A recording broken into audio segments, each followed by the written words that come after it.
Assalomu alaykum hammaga. Mana boyagi botimizning davomini boshlaymiz. Endi xo'sh, ma'lumotlar kiritish. Bu kod mashina raqami qo'yish jarayonini boshlaydi. Foydalanuvchi mashina raqamini kiritadi.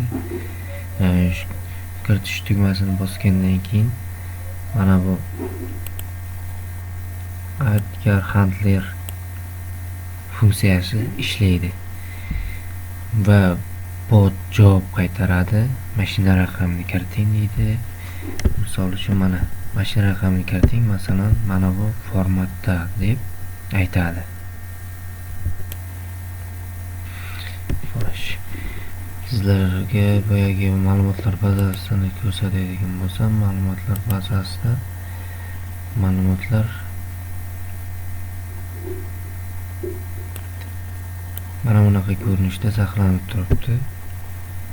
Hozir mana yo'q qo'yadigan bo'lsak, mana masalan 12 ta ma'lumot kiritilgan ekan. Hozir o'zim test qilib ko'rganman bularni. Mana bu holatda saqlaydi. Masalan, nomer, mashina nomer, egasi, ism familiyasi holati bo'yicha saqlaydi. Buni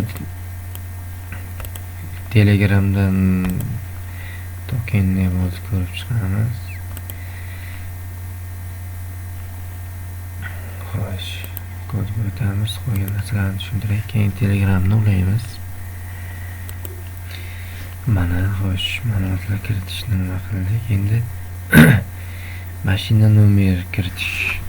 Mashina nomer kiritish bu kodda foydalanuvchi mashina raqamini kiritganda uni tekshiradi va keyingi bosqichga o'tadi. Foydalanuvchi mashina raqamini yozadi. Funksiya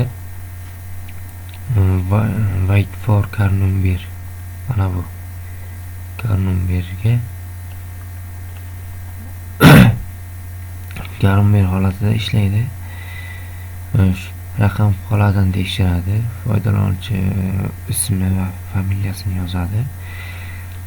Keyin mana bu ma'lumotlar egasi va ism familiyasi kiriting deb yozilgan va mana bu chiqadi, o'shanga kiritiladi va registrga funksiyasi ishga tushadi.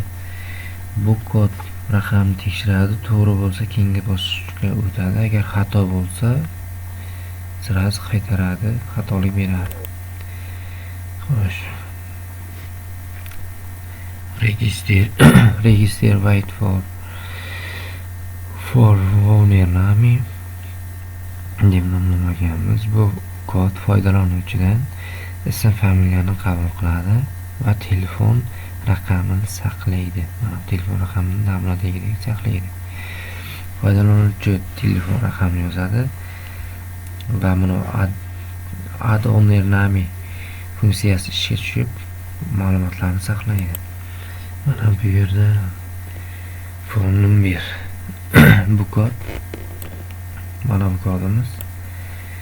Bu kodda foydalanuvchi telefon raqamini qabul qiladi. Uni tekshiradi, ma'lumotlar bazasiga saqlaydi. Foydalanuvchi telefon raqamini yozadi. Funksiya wait for phone number, mana bu phone number holatida ishlaydi. Telefon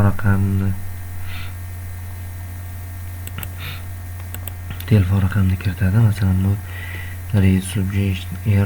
mana bu yozilgan kod faqat raqamlar va plus belgisini qolishi uchun keraksiz belgilarni olib tashlaydi. Keyin mana bu kodda formatini tekshiradi. Bu kod xo'sh, davlat raqamidan keyin 9 pog'onali sonli raqamni oladi. Telefon raqami plus 998 bilan boshlanib, jami 13 ta belgidan iborat bo'lishi kerak. Agar noto'g'ri bo'lsa, sizga mana bu funksiya ishga tushadi. Avoid messenger answer. Noto'g'ri telefon raqam formati mana bunaqa kiriting deb chiqadi. Funksiya to'xtaydi, foydalanuvchi qaytadan urinib ko'rish kerak bo'ladi. Agar bu ishga tushgandan keyin qabul qilsa, ism familiyaga o'tib ketadi. Ism familiyani kiritish, ism familiyani saqlaydi va bu ma'lumotlarni saqlaydi.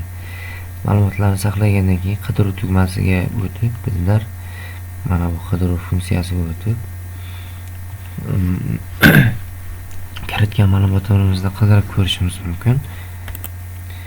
Xo'sh, hozir qidiruv tugmasi bu kodda foydalanuvchi mashina raqami bo'yicha ma'lumot qidirish imkoniyatini beradi.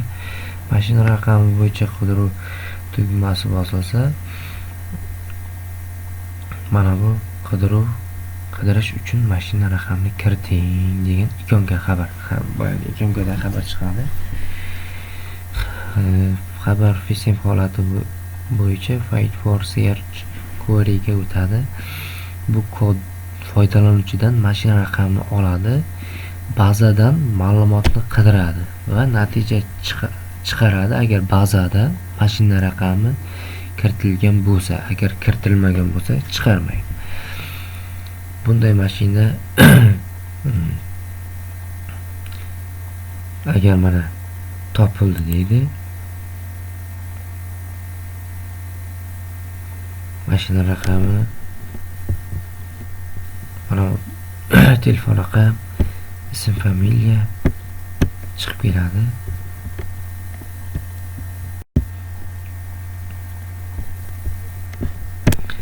Hozircha bo'ldi.